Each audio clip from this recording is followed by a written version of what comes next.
The date: August 8, 1963. The place: rural Buckinghamshire, England. A seemingly ordinary day would soon be etched in the annals of criminal history. The world watched in astonishment as news broke of a daring heist, the Great Train Robbery.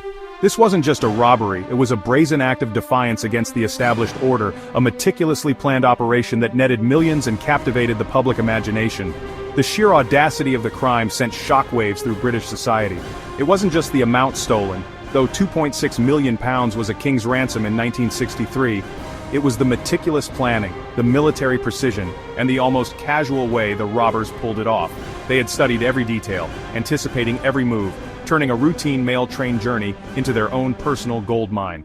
The Great Train Robbery wasn't a smash-and-grab job. It was a carefully orchestrated symphony of daring and deception. The robbers, a motley crew of career criminals and petty crooks, became overnight anti-heroes. Their exploits were recounted in hushed tones, a mixture of awe and disapproval coloring the narrative.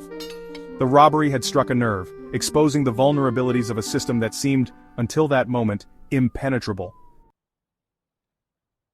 The seeds of the Great Train Robbery were sown in the shadowy underbelly of London's criminal underworld. Whispered conversations in smoky pubs, clandestine meetings in back alleys. The plan was hatched in the shadows. At the heart of this daring scheme was a potent cocktail of ambition, greed, and a good dose of bravado. The mastermind behind the operation was Bruce Reynolds, a charismatic and ambitious criminal with a penchant for high-stakes gambles. Reynolds assembled a team of specialists, each chosen for their unique skills and experience. There was the meticulous planner, the electronics expert, the getaway driver, cogs in a well-oiled machine designed to pull off the impossible. Months were spent meticulously studying the train's schedule, the crew's routine, the track layout. No detail was too small, no contingency left unconsidered. They even set up a hideout, a remote farmhouse called Leatherslade Farm, where they could lay low and divvy up the spoils. The plan was audacious, bordering on insane, but the lure of unimaginable riches fueled their determination. The Great Train Robbery wasn't the work of a lone wolf but a pack of cunning and daring individuals, each playing a crucial role in the elaborate scheme. At the helm was Bruce Reynolds, the mastermind, a charming rogue with a sharp mind and an even sharper ambition. He was the architect of the plan, the one who brought together this unlikely band of criminals. Then, there was Ronald Buster Edwards, the getaway driver, a man who could handle a car like it was an extension of himself. His nerves of steel and driving skills were crucial for the getaway. Adding muscle to the operation were the likes of Charlie Wilson, a hardened criminal with a reputation for violence, and Roy James, a volatile character with a short fuse. The team also included technical experts like Roger Corddry, responsible for tampering with the railway signals, a crucial element in ensuring the train's capture. Each member brought their own set of skills, their own motivations, and their own brand of daring to the table. Together, they formed a formidable force, a testament to the adage that sometimes it takes a thief to catch a thief. The night of August 8, 1963, was eerily quiet, the stillness of the Buckinghamshire countryside punctuated by the rhythmic chugging of an approaching train. On board the Royal Mail traveling post office, the crew went about their routine sorting of mail, oblivious to the meticulously planned operation about to unfold. For the robbers, hidden in the shadows, the moment of truth had arrived. With military precision, they tampered with the signals, bringing the train to a halt at a predetermined spot.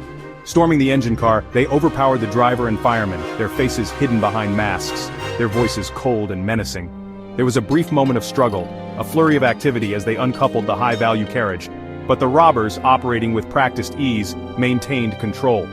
The loot, bags upon bags stuffed with cash, was transferred to their waiting vehicles. Within minutes, they vanished into the night, leaving behind a scene of chaos and confusion. The Great Train Robbery was complete. The news of the Great Train Robbery spread like wildfire, sending shockwaves through the nation and sparking a massive manhunt. Scotland Yard, under immense pressure to bring the perpetrators to justice, launched a full-scale investigation, determined to leave no stone unturned. The audacity of the crime had shaken the public's sense of security, and the authorities were determined to restore order. The investigation, led by the tenacious Detective Chief Superintendent Jack Slipper, soon uncovered crucial clues. Fingerprints at Leatherslade Farm, the robbers' hideout, led to a string of arrests. One by one, the gang members were apprehended, their dreams of a life of luxury funded by stolen money crumbling around them. The trial was a media sensation, the public captivated by the audacity of the crime and the colorful characters involved. Most of the robbers were apprehended and received lengthy prison sentences, their exploits etched in criminal history.